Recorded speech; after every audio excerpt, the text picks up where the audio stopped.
Dear students, welcome to philosophy tuition. এর আগের ক্লাসে আমরা সংস্থান এবং মূর্তি নিয়ে আলোচনা করেছিলাম।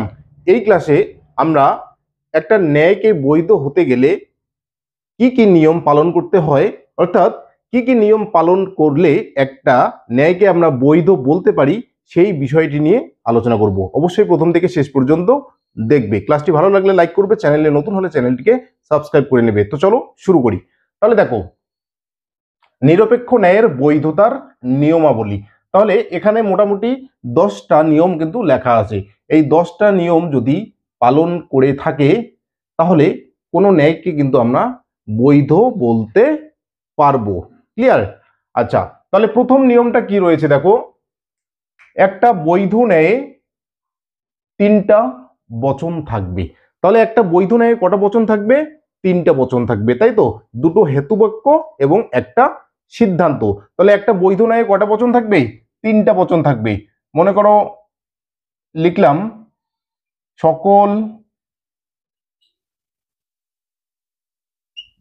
মানুষ হয় কবি,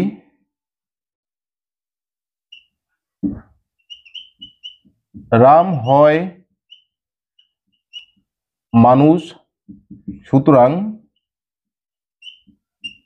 রাম হয় কবি। তাহলে দেখো, এটা হচ্ছে একটা নিরপেক্ষ ন্যায়ের উদাহরণ। ক্লিয়ার? তাহলে একটা নিরপেক্ষ ন্যায়ে কটা বচন থাকবে? একটা নিরপেক্ষ ন্যায়ে কিন্তু 3টা বচন থাকবে। দেখো, সকল মানুষ হয় কবি, এটা একটা বচন। রাম হয় মানুষ, এটা একটা বচন। সুতরাং রাম হয় কবি, এটাও কিন্তু একটা বচন। তাহলে 3টা বচন থাকবে। তাহলে এটা হচ্ছে এ বচন, এটাও এ বচন, এবং সিদ্ধান্তটাও এ বচন। হলো? আচ্ছা, দ্বিতীয় নিয়মটা কি রয়েছে দেখো, 3টি পথ থাকবে। তাহলে একটা নিরপেক্ষ ন্যায়ে কয়টা পথ থাকবে? 3টা পথ থাকবে। 3টার কমও পথ থাকবে না, আবার 3টার বেশিও কিন্তু পথ থাকবে না। তাহলে এই ন্যায়টাতে দেখো, রাম একটা পথ, কবি একটা পথ, এবং মানুষ হচ্ছে একটা পথ। তাহলে একটা পদে কিন্তু 2বার করে ব্যবহার করা হয়। তাহলে 3টা পদে কিন্তু 2বার করে একটা ন্যায় ব্যবহার করা হয়। বোঝা গেল? তাহলে 3টার কমও পথ থাকবে না, আবার 3টার বেশিও পথ থাকবে না, শুধুমাত্র 3টা পথ থাকবে। এবার প্রশ্ন হলো, 3টার বেশি যদি পথ থাকে, তাহলে 3টার বেশি যদি পথ থাকে তাহলে সেই ন্যায়টাতে চতুষ্পদী দোষ, চতুষ্পদী, বা আমরা এটাকে বলতে পারি চারিপথ ঘটিত দোষ দেখা দেয়। বোঝা গেল? তাহলে একটা ন্যায় যদি 3টার বেশি পথ থাকে, তাহলে 3টার বেশি পথ থাকার জন্য সেই ন্যায়টিতে চতুষ্পদী দোষ বা চারিপথ ঘটিত দোষ দেখা যায়। বোঝা গেল? সেই ন্যায়টা তো বৈধ হবেই না। তাহলে একটা ন্যায় যদি বৈধ না হয় তাহলে সেখানে অবশ্যই দোষ তৈরি হবে, যে দোষটাকে আমরা বলবো চতুষ্পদী দোষ বা চারিপথ ঘটিত দোষ। ক্লিয়ার? আচ্ছা, এবার দেখো নেক্সট নিয়ম কি রয়েছে, হেতুপদকে অন্তত পক্ষে একবার ব্যাপ্য হতে হবে। আশ্রয় বাক্য দুটোতে হেতুপদ থাকে, তো এই হেতুপদকে অন্তত পক্ষে দুটো আশ্রয় বাক্যের মধ্যে কোনো একটা আশ্রয় বাক্যে একবার ব্যাপ্য হতে হবে। 2বার ব্যাপ্য হলো কোনো জ্বালা নেই, কোনো অসুবিধা নেই, কিন্তু একবার ব্যাপ্য হতেই হবে। এখানে দেখো, এখানে হেতুপদ কি? হেতুপদ হচ্ছে মানুষ, তাই তো? হেতুপদ হচ্ছে মানুষ। তাহলে দেখো, এই যে মানুষ পদটা, বচনটা কি রয়েছে? বচনটা এ বচন। এ বচনের কোন পদ ব্যাপ্য? এ বচনের উদ্দেশ্য পদ ব্যাপ্য, তাই তো? তাহলে এ বচনের উদ্দেশ্য পদ ব্যাপ্য। দেখো এখানে মানুষ পদটা কিন্তু ব্যাপ্য হয়েছে। আবার অপ্রধান আশ্রয় বাক্যে দেখো, মানুষ পদটা কিন্তু ব্যাপ্য হয়নি। তো আমাদের কি বলছে? হেতুপদকে অন্ততপক্ষে একবার ব্যাপ্য হতে হবে। তাহলে আমার এখানে একবার ব্যাপ্য হয়ে গেছে, তাহলে আমার এই নিয়মটাকে কিন্তু পালন করেছে। বোঝা গেল?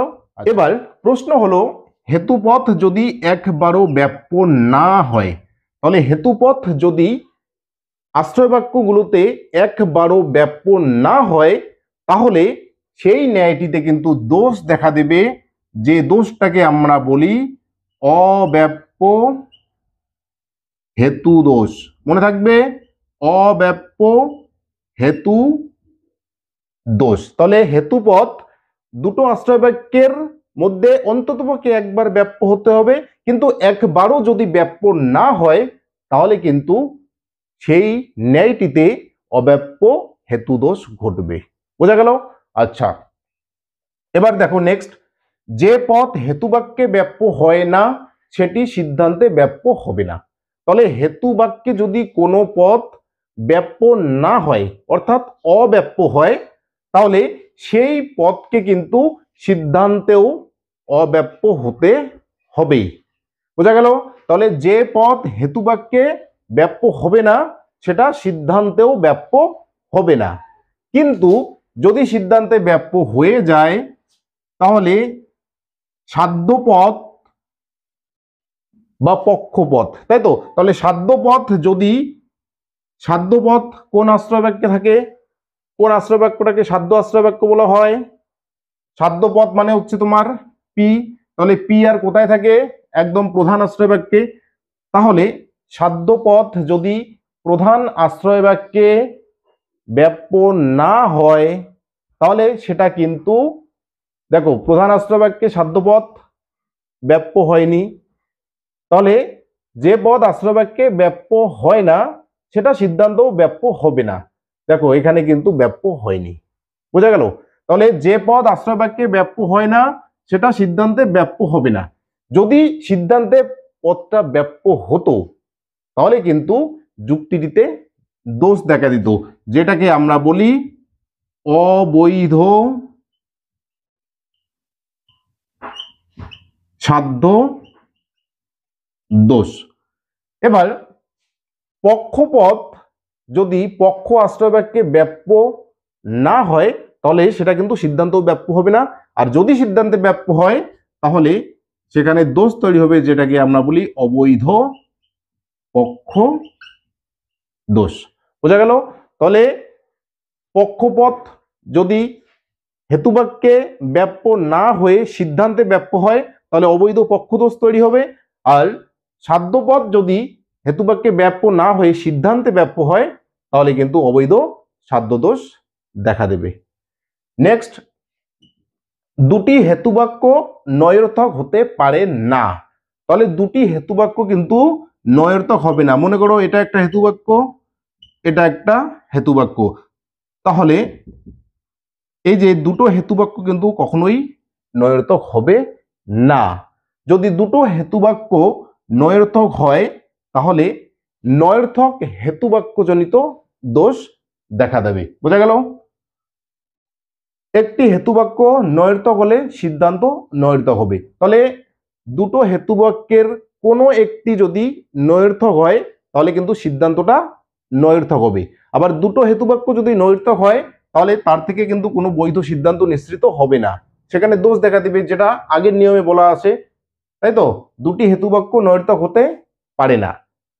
কোনো একটা হেতুবাক্য যদি নয়র্থক হয় তাহলে কিন্তু সিদ্ধান্তটাও নয়র্থক হবে। নেক্সট, এবার কি বলছে দেখো, দুটি হেতুবাক্য সদর্থক হলে সিদ্ধান্ত সদর্থক হবে। তাহলে দেখো দুটো হেতুবাক্য সদর্থক, দুটো হেতুবাক্য সদর্থক হওয়ার জন্য সিদ্ধান্তটা কি হয়েছে? সদর্থক হয়েছে। তাহলে দুটো হেতুবাক্য যদি সদর্থক হয় সিদ্ধান্তটা কি হবে? সদর্থক হবে। নেক্সট কি আছে? দুটি হেতুবাক্য বিশেষ হতে পারে না। দেখো দুটি হেতুবাক্য যেমন নয়র্থক হতে পারে না, ঠিক একইভাবে দুটি হেতুবাক্য বিশেষ হতে পারে না। তাহলে দেখো এই যে এরকমটা কিন্তু কখনোই হতে পারে না।